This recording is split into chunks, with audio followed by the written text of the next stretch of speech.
Hello കൂട്ടുകാരെ, തെങ്ങായി കയറുന്നതാണേ. നേരത്തെ video full എടുക്കാൻ പറ്റിയില്ല, ഇപ്പോഴത്തെ ഫുൾ എടുത്തിട്ടുണ്ട്.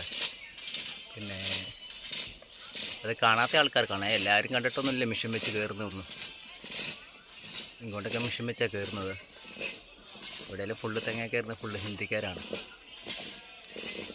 മലയാളിയൊക്കെ എല്ലാം ഭയങ്കര പൈസയാണെന്ന് പറഞ്ഞിട്ട് ഹിന്ദിക്കാരെ കൊണ്ടോ ഫുള്ള് കയറ്റിക്കുന്നത്. പിന്നെ വീഡിയോ കണ്ട് ഇഷ്ടപ്പെട്ടവർ ലൈക്ക് ചെയ്യുക.